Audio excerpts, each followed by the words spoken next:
guys, welcome to the Judicial Wings, the knowledge of judiciary, executive and legislation. I am Pallavi with you again with the lecture series of Indian Penal Code 1816. हमने अब तक IPC के 2 chapter complete कर लिए, chapter 1 and chapter 2, और अब हम जा रहे चैप्टर 3 की ओर, जो सेक्शन 53 से लेकर सेक्शन 74 तक डील करता है।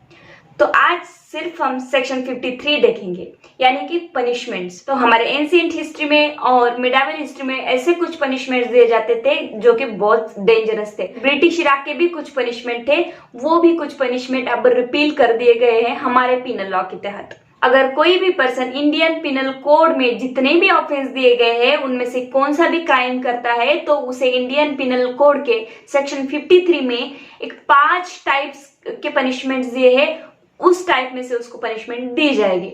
उसके अलावा इंडियन पिनल कोड में दूसरी कोई भी पनिशमेंट प्रोवाइड नहीं है। तो ये पनिशमेंट भी बेस्ड है कि हमारे एंशिएंट टाइम में, मिडावल टाइम में भी ऐसे पनिशमेंट दिए जाते हैं, तो ये भी पनिशमेंट उसी पे बेस्ड है। तो बट एंशिएंट टाइम पे कुछ ऐसे भी पनिशमेंट होते हैं, जैसे कि किसी ने चोरी की तो उसका हाथ काट देना, किसी को पत्थर से मारना। जैसे कि आपने सुना होगा कि अनारकली को पनिशमेंट दी गई थी कि उसको दीवार में दफनाया गया था। तो ऐसे पनिशमेंट्स अब नहीं दिए जाते, ठीक है। और उसके बाद हम ब्रिटिश इरा की बात करें तो ब्रिटिश इरा में बहुत सारे पनिशमेंट थे, बट कुछ रिपील किए गए हैं। अब वो पनिशमेंट्स आईपीसी में नहीं है। जैसे कि काला पानी की शिक्षा जो थी, काला पानी की सजा जिसे हम बोलते हैं, वो भी आईपीसी में अब नहीं है, वो भी रिपील किया गया है। तो आइए देखते हैं सेक्शन 53। सेक्शन 53 कहता है the punishment to which offender are liable under the provision of this code. देखिए यहाँ कहा गया है कोई भी पर्सन लायबल है। यहाँ पे लाइबिलिटी का मतलब होता है प्रोसिक्यूट हुआ है, मतलब ट्रायल चला है कोर्ट ने और बाद में जुडिशरी ने उसको लायबल ठहराया है, मतलब कि आपने क्राइम किया है और आपको ये पनिशमेंट मिलेगी। तो इन 5 पनिशमेंट में से जुडिशरी यानी कि जजेस पनिशमेंट कोई भी उस ऑफेंडर को दे सकते हैं। तो फर्स्ट है डेथ पेनाल्टी। डेथ पेनाल्टी बहुत ही कम केसेस में दी जाती है। डेथ पेनाल्टी सुप्रीम कोर्ट दे सकते हैं, हाई कोर्ट दे सकते हैं और सेशन कोर्ट दे सकते हैं। लेकिन सेशन कोर्ट का अगर मतलब डीजे को, डिस्ट्रिक्ट जज को अगर डेथ पेनाल्टी देनी होती है तो उनको वो डेथ पेनाल्टी यानी कि डेथ पनिशमेंट जो अवार्ड की है उन्होंने, वो हाई कोर्ट से कंफर्मेशन लेना उसका जरूरी होता है। जब हाई कोर्ट उस पर कंफर्मेशन देगा कि हाँ ये ठीक है, उनको डेथ पेनाल्टी उस पर्सन को मिलनी चाहिए, डेथ पेनाल्टी उस पर्सन को मिलती है। Otherwise session court directly death penalty किसी भी पर्सन को, किसी भी ऑफेंडर को नहीं दे सकते। हाई कोर्ट से कंफर्मेशन लेना जरूरी होता है। तो डेथ पेनाल्टी जो है वो किन किन ऑफेंसेस में दी जाती है। तो डेथ पेनाल्टी जो है अगर 121 में देखोगे आप कि वेजिंग वार अगेंस्ट स्टेट ये ऑफेंस है। अगर कोई आतंकवाद करता है, जैसे कि कसाब को फांसी की शिक्षा दी गई थी, आतंकवाद करता है स्टेट के अगेंस्ट, हमारे कंट्री के अगेंस्ट। उसके बाद मर्डर में भी डेथ पनिशमेंट है। उसके बाद रेप में भी डेथ पनिशमेंट है। अभी तो रेप के पनिशमेंट में बहुत ही स्ट्रिक्टली अमेंडमेंट्स किए गए हैं 2013 के बाद। तो ऐसे केसेस में आपको डेथ पनिशमेंट मिलती है। तो यहाँ पे एक केस लॉ है जो मैं आपके साथ डिस्कस करना चाहती हूँ। Chand Singh versus state of Punjab के केस में जो डेथ पनिशमेंट है वो रेयर इन रेयर केसेस में ही दी जाएगी। अब ये रेयर इन रेयर केसेस मतलब क्या है? रेयर इन रेयर केसेस मतलब बहुत बार ऐसा होता है कि कोई भी किसी का मर्डर कर देता है, लेकिन वहां पे सर्कमस्टेंसेस बहुत अलग होते हैं।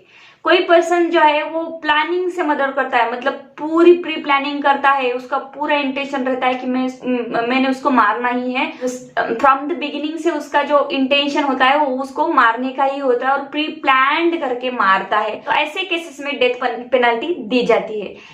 दूसरी बात यह कि कई ऐसे सर्कमस्टेंसेस अराइज होते हैं कि आप किसी की डेथ कर देते हो विदाउट इंटेंशन से, आपका कोई इंटेंशन नहीं होता है। आपने मूवीज में बहुत बार देखा होगा कि एक लड़का मेडिकल पे जाता है और वो मेडिसिन चोरी करके लाता है क्योंकि उसकी माँ बीमार होती है। तो यहाँ ये चोरी तो हुई, लेकिन यहाँ पे इंटेंशन देखा जाएगा तो उसको सजा कम मिल जाएगी। तो ऐसा ही मर्डर में है, अगर आपका डायरेक्टली इंटेंशन उसको मर्डर करने का नहीं है तो ऐसे सर्कमस्टेंसेस में आपको डेथ ना देके लाइफ इम्प्रिजनमेंट की सजा दी जा सकती है। तो इसीलिए Bachchan Singh versus state of Punjab में कहा गया कि रेयर इन रेयर केसेस में ही डेथ दी जाएगी। हर किसी को अगर किसी ने मर्डर किया ही है तो उसको डेथ ही मिलेगी, ऐसा नहीं होता है। आईपीसी में कई सेक्शंस में कंपलसरी डेथ था भी, डेथ और इम्प्रिजनमेंट ऑफ लाइफ भी करा दिया गया है, वो भी सेक्शन हम बाद में देख ही लेंगे। और बहुत लोगों को ये कंफ्यूजन होता है कि अगर किसी को डेथ पेनाल्टी दी जाती है तो क्या ये कॉन्स्टिट्यूशन के आर्टिकल 21 का वायलेशन नहीं है? तो ये कॉन्स्टिट्यूशन के आर्टिकल 21 का वायलेशन नहीं है, मतलब ये राइट टू लाइफ का वायलेशन नहीं है। राइट टू लाइफ कहता है कि खुद ही हम खुद को नहीं मार सकते, मतलब सुसाइड करना भी एक क्या है, गुनाह है। लेकिन लॉ ने अगर पनिशमेंट दी है आपको तो ये गुनाह नहीं है, ये राइट टू वायलेशन नहीं है, ये साफ साफ बताया गया है कॉन्स्टिट्यूशन के आर्टिकल 21 में। आर्टिकल 21 ऑफ कॉन्स्टिट्यूशन कहता है protection of life and personal liberty, no person shall be deprived of his life और personal liberty except according to the procedure established by law. देखिए यहाँ कहा गया है no person shall deprive his life, मतलब कोई भी पर्सन अपने आप को भी खुद को भी मार नहीं सकता, सुसाइड भी नहीं कर सकता। उसके बाद कहता है except according to procedure established by law, यहाँ एक्सेप्शन दिया गया है। अगर लॉ ने कुछ प्रोसीजर एस्टेब्लिश्ड की है, मतलब लॉ ने पनिशमेंट दी है, जुडिशरी ने जजमेंट दिया है कि इसको डेथ पेनल्टी होनी चाहिए, तो ये आर्टिकल 21 का वायलेशन नहीं है। ठीक है, देखिए डेथ पेनल्टी क्यों दी जाती है? डेथ पनिशमेंट जो है वो रिट्रिब्यूटिव थ्योरी को फॉलो करके, मतलब tit for tat and I for I, मतलब आपने ऐसा क्राइम, इतना क्रूर क्राइम किया है, आपने सीवियर क्राइम किया है कि पनिशमेंट डेथ मिलेगी, ताकि सोसाइटी को पता चले कि ऐसे अगर आप क्राइम करते हो तो इसकी सजा कितनी बड़ी होती है। तो आइए 53 के सेकंड पनिशमेंट की ओर चलते हैं। हम डील करते हैं इम्प्रिजनमेंट फॉर लाइफ। मैं आपको बता दूं कि इम्प्रिजनमेंट फॉर लाइफ को आप अलग अलग ना समझे, इम्प्रिजनमेंट फॉर लाइफ ऐसा अलग ना समझे, इम्प्रिजनमेंट ऑफ लाइफ को फुल सेंटेंस में ही समझे, क्योंकि इम्प्रिजनमेंट ऑफ लाइफ का मतलब है टिल डेथ। ठीक है, जिस दिन आपको पनिशमेंट अवार्ड हुई है, जज ने बोला है कि आपको इम्प्रिजनमेंट ऑफ लाइफ की सजा मिल गई है, तो आप उस दिन से पूरी जिंदगी तक जेल में ही रहोगे। यहाँ पे बहुत सारे मिथ फैले हुए हैं कि इम्प्रिजनमेंट ऑफ लाइफ जो है 20 साल के लिए रहती है, 14 साल के लिए रहती है, और उसके जो दिन और रात है वो अलग अलग गिने जाते हैं। तो ऐसा कुछ भी नहीं है, ये सभी मिथ्स है। इम्प्रिजनमेंट फॉर लाइफ मीन्स आजन्म कारावास। ठीक है, आप जिंदगी भर जेल में ही रहोगे, वही आपको रहना है जब तक आपकी डेथ नहीं हो जाती, नेचुरल डेथ तक। एक केस लॉ हम पढ़ते हैं इम्प्रिजनमेंट ऑफ लाइफ की, गोपाल गणेश गोडसे वर्सेस स्टेट।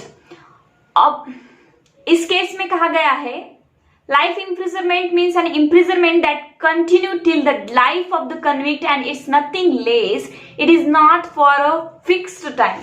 यहाँ सीधे सीधे कोर्ट ने जजमेंट दे दिया है कि देखिए लाइफ जो है, लाइफ इम्प्रिजनमेंट जो है वो फुल लाइफ टाइम के लिए रहेगी। यहाँ पे कोई फिक्स्ड टाइम नहीं है कि 2 साल के, 30 साल, 20 साल, 14 साल, कुछ भी नहीं है। टिल द डेथ आपको वहां पे रहना ही रहना है। तो ये 20 साल का, 14 साल का क्या मतलब है? तो यहाँ पे जैसे प्रेसिडेंट को पार्डनिंग पावर दिए है, वैसे ही अप्रोप्रिएट गवर्नमेंट को, स्टेट गवर्नमेंट का मामला होगा तो स्टेट गवर्नमेंट, और सेंट्रल गवर्नमेंट का मामला होगा तो अगर सेंट्रल गवर्नमेंट, दोनों को अप्रोप्रिएट गवर्नमेंट कहा जाता है।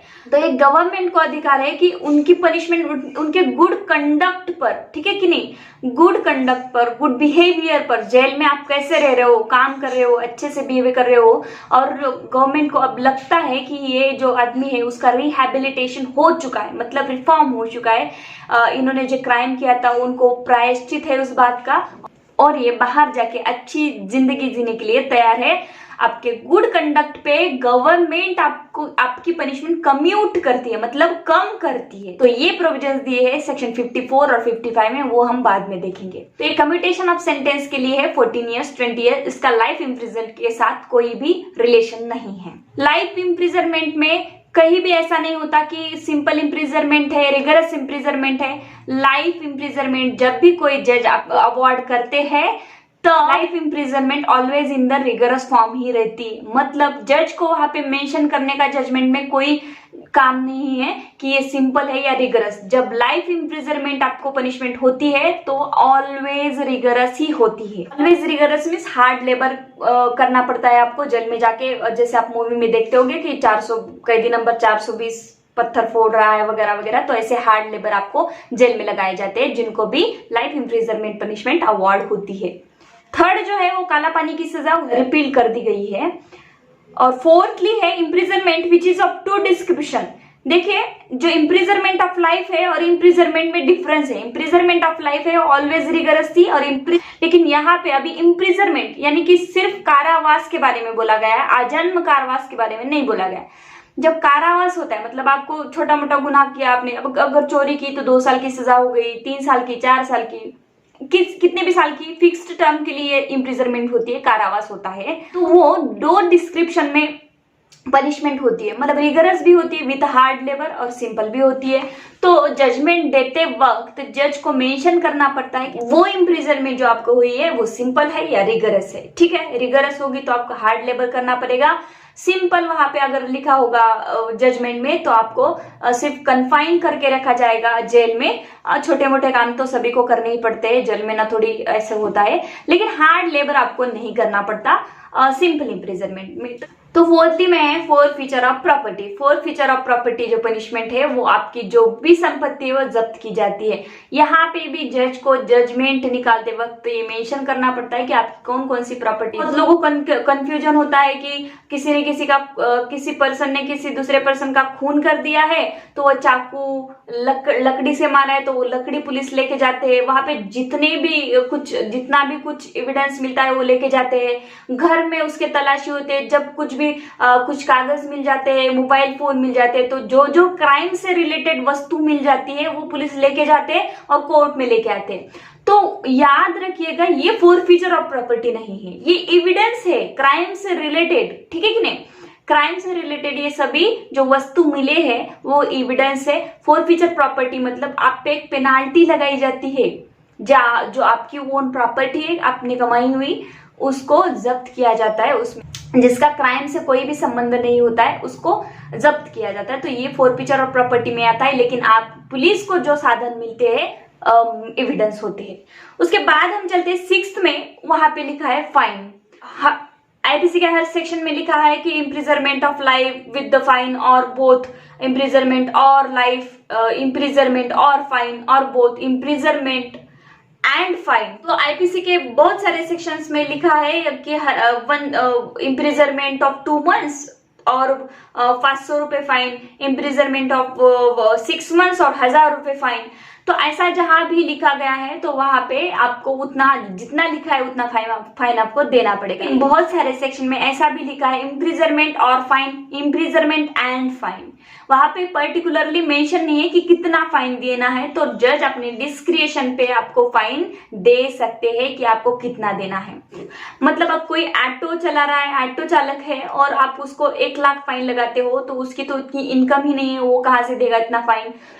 तो इम्प्रिजनमेंट और फाइन मतलब इम्प्रिजनमेंट होगी एक तो आपको या फाइन होगा, लेकिन जहां पे इम्प्रिजनमेंट एंड फाइन लिखा है तो वहां पे इम्प्रिजनमेंट भी होगी एंड फाइन प्लस मतलब कंपलसरी फाइन भी आपको होगा।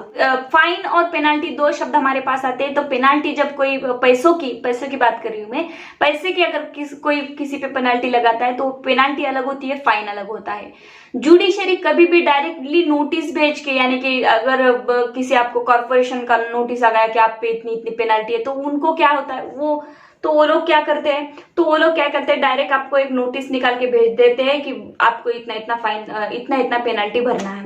लेकिन जुडिशरी का ऐसा नहीं होता, पहले ट्रायल चलता है बाद में आपको फाइन लगता है। विदाउट ट्रायल जुडिशरी डायरेक्टली आपको नोटिस नहीं दे सकती, डायरेक्टली आपको फाइन भरने के लिए नहीं बोल सकती। ये है हमारे 5 punishment under the Indian penal code. In 5 punishment के अलावा जज आपको खुद के डिस्क्रिशनरी पावर यूज करके कोई भी जज सुप्रीम कोर्ट के हो, हाई कोर्ट के हो, सेशन कोर्ट के हो, मतलब नहीं है।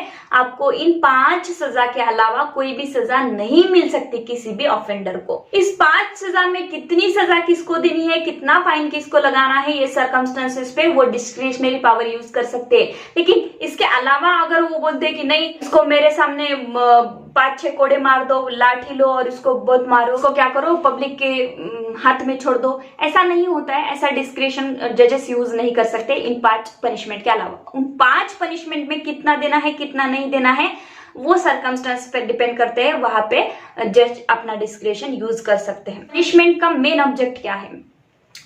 तो पहले तो मैंने आपको बता दिया है कि आप अगर क्राइम करते हो तो आपको डेफिनेटली पनिशमेंट मिलती है। सीवियर क्राइम करते हो तो डेफिनेटली वैसी ही पनिशमेंट मिलती है, ताकि सोसाइटी को पता चले कि भाई इसने ऐसा क्राइम किया था, मैंने नहीं करना है क्योंकि मुझे भी ऐसी पनिशमेंट मिल सकती है।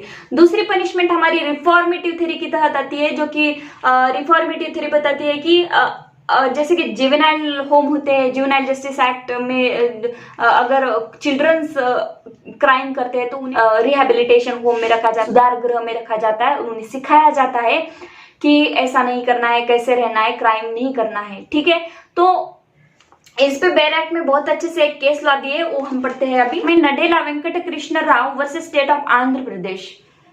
यहाँ कहा गया है the whole goal of punishment is curative. देखिए होल गोल क्या होता है पनिशमेंट का, मेन एम क्या होता है कि क्यूरेटिव, मतलब क्योर हो जाए वो पर्सन। कोई भी क्राइम करके अगर आया है जेल में तो उसे वहां पे ऐसा प्रशिक्षण मिले, वैसे ट्रीटमेंट मिले कि यहाँ से वो सुधर के जाए, अच्छा कुछ सीख के जाए, बाहर सोसाइटी में जाके बाद में वैसा सेम क्राइम ना करे।